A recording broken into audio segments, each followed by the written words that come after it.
What's going on, Exile? Welcome to my Bowmaster JUGG build that's running a 5-link tornado shot and then a barrage setup in the chest. I use a chainsaw bow in my secondary weapon slot, but for regular map bosses there's really no need to switch, just like you can see in the video right now. The build is a decent map clearer, but mainly it's made for killing bosses.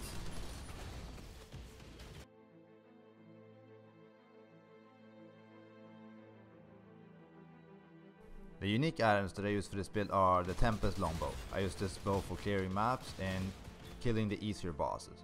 And then I use a chainsaw bow in my secondary weapon slot, so you can just press X to kill the tougher bosses.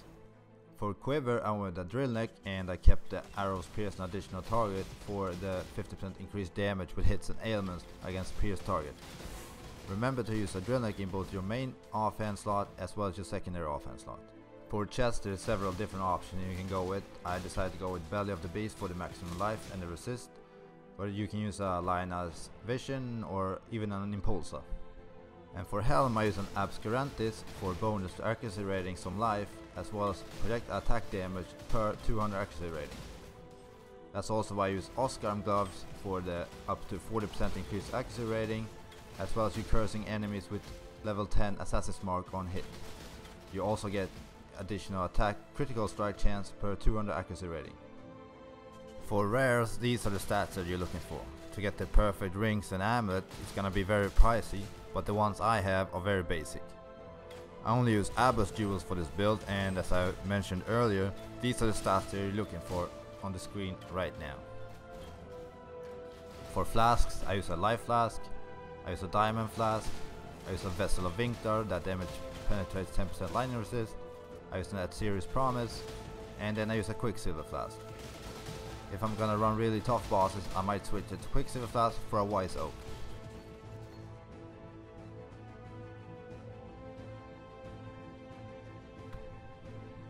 And for my main gem setup I use barrage, and with barrage I have elemental damage per attacks, greater multiple projectiles, slower projectile, lightning penetration, and elemental focus. And for clear speed I use tornado shot, and with that I use elemental damage per attacks, added lightning damage, greater multiple projectile, and mirage archer. If you can get 16, you can either get increased critical damage or slower projectiles. In my helm I use Herald of Thunder, I use Wrath, Blood Rage, and Summon Ice Golem. In my boots I use my defensive setup, which is Castman Damage Taken level 1, Immortal Call level 3, increased duration, and Wall Haste. And then in my gloves I use Blink Arrow, faster attacks, Decoy Totem, and increased duration.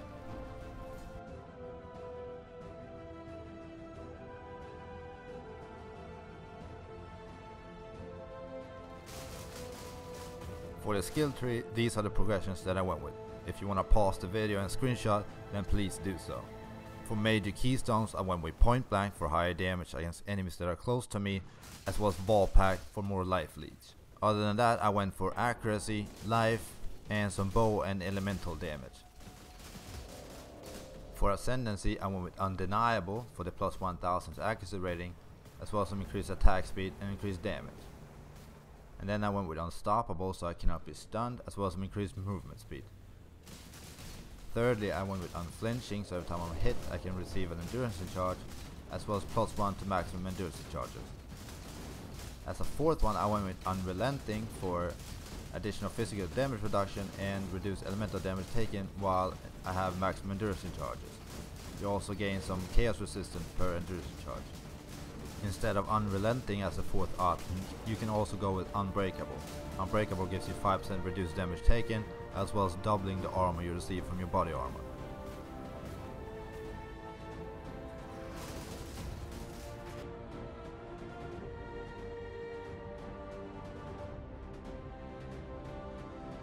For Pantheon and Bandits I went with Soul of Solaris for the additional physical damage reduction, as well as some reduced elemental damage taken. You can use either one of these you want, but the only one I wouldn't take is Soul of the Brine King, since Juggernauts are already immune to stuns.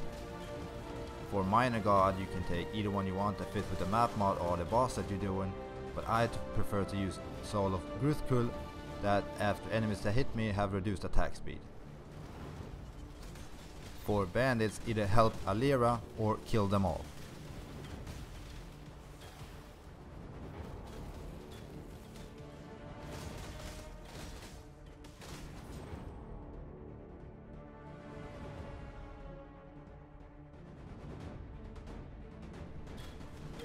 For leveling, definitely use a Tabula Rasa and start using Split Arrow with a Quill Rainbow from level 5 and onwards.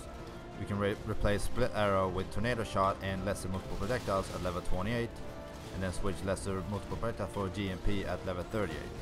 You can use your Barrage setup in a 4-link and use that on bosses while leveling. Other uniques you can use while leveling are Nocturnal Caress Gloves, Crad Head Quiver, Karui Ward Amulet, and Blackheart Rings.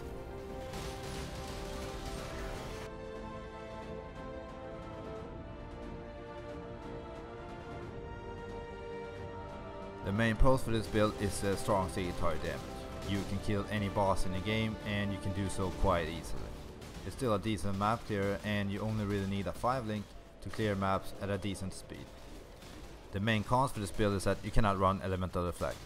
And for Physical Reflect mods you want to keep Chin Soul stacked in your secondary slot and keep using the Tempest the whole time.